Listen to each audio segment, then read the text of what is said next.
Thanks for joining us. I'm Stormy O'Donnell. And I'm Sean Kinney. This is the first RCR Wireless News Midday Show. We're going to be here every day. First off, today, the ICT Development Index is out and Denmark has taken over the top spot, followed by South Korea. The United Nations International Telecommunications Committee just released the annual report. The IDI ranks 166 countries on how connected they are. This year's report is also putting a focus on big data, specifically applications that improve things like healthcare and education. Industry experts have been very vocal, saying that mobile health is the next big thing. They have been vocal on that issue, but maybe not as big as 5G. The race to roll out 5G specifically, every industry expert is talking about what will happen, when it will happen, and what it will be. Today, Ericsson announced it will work with IBM to design phased array antennas for 5G networks. Now, the antennas will increase bandwidth by multiplying the number of sectors per cell site. The companies are pushing to have around 100 antennas and radios on a chip, get this, no bigger than a credit card. Yeah, you know, speaking of 5G, we were out in Dallas earlier in the week at the LTE North America show, and our third team member, Joey Jackson, talked to some industry leaders about the trends they're seeing. Hey guys, as you can see, there's hundreds of people behind me. We've been talking to multiple vendors throughout the last couple of days. Here's a look at the trends we're seeing. I see a lot about cross-media stuff, right? Content is still king. I think also Apple helped us making that a business case. Also the distribution towards the customer is, I think, in my opinion, it's easier, you know, to get the content to the user. People talk about the HetNet forum and they talk about the HetNet network and the Internet of Things and things of that nature. It's more about how to integrate LTE in a broader way in terms of monetization of LTE, how it's going to interact with Wi-Fi, how it's going to be used for first responders. So, and how it's going to become 5G as well. The explosion in the signaling traffic, and then also applications that things like diameter signaling controllers solutions can provide. And analytics is really kind of the leading point for a lot of the really advanced application-centric plans that we put together to really bring new customers into the network and manage them a little more effectively. Wi-Fi is making a big play now too, providing services for Wi-Fi providers, performance and things like that. So we've heard a lot about that, and we're looking at that as a company also. From a small cell perspective, as we work together to compress more technology into a smaller form factor, whether it be more bands in a small cell, more bands in an antenna, so that the carriers who have the frequencies that they procure can do more with those frequencies that they have to help out the consumer, I really think is where we need to work towards, and we're getting there. The 5G ecosystem and what that was going to look like, and the first thought was, well, is it too early to talk about 5G? I mean, we're just rolling out 4G in a lot of places, and the answer was a resounding no. It's not too early. We need to think about that ecosystem and all of the pieces that. There you have it, folks. A lot of products and innovations out here. Let's send it back to you. We want to thank Joey Jackson for that video script, and once again, we hear experts talking about 5G and the push to get it rolled out.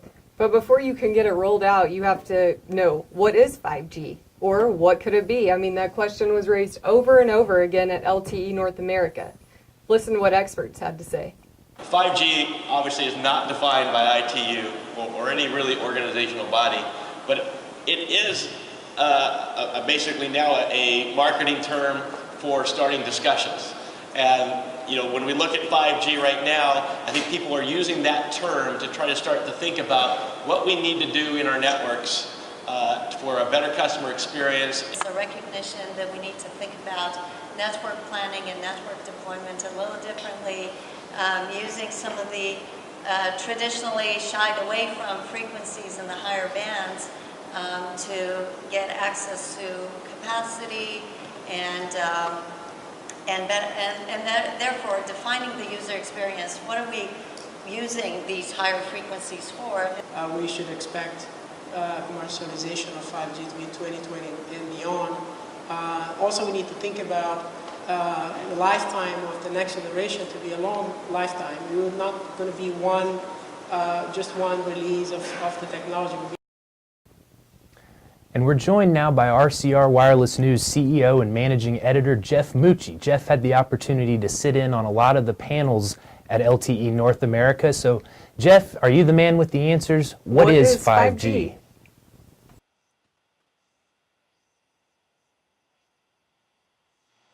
Well, I certainly don't have all the answers, but in short, I think the goal of 5G is to have zero latency gigabit service. Projections are that, or ideally, that would be commercially available in 2020. Huawei has announced that they plan to have a test trial at the World Cup in Russia in 2018.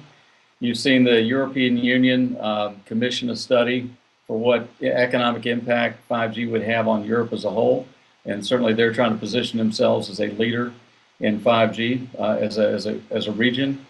I think what stood out to me most last week was how pronounced Huawei's emphasis was on 5G.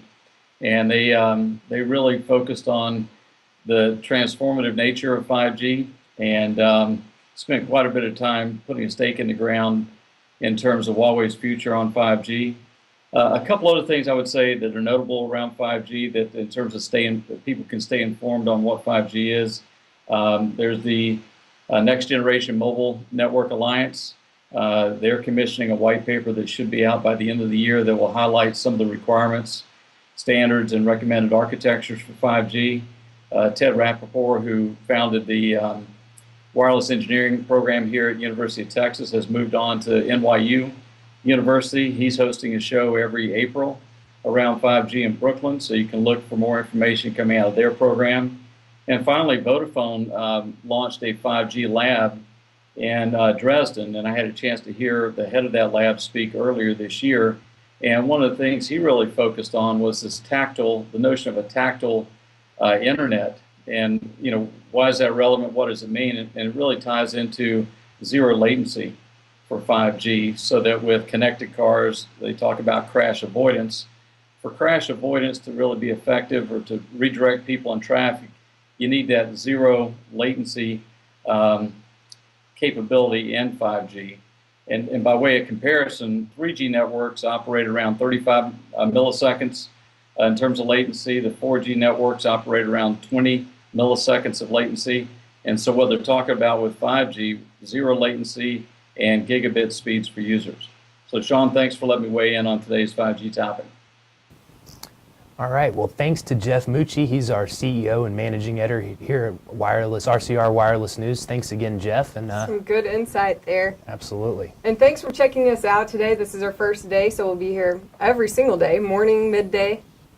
That's right, and in the morning I want you to join us for Global Joe, which is going to be coming on every morning. And in the meantime, for more on these stories and many others, you can check us out at rcrwirelessnews.com for the latest news and updates.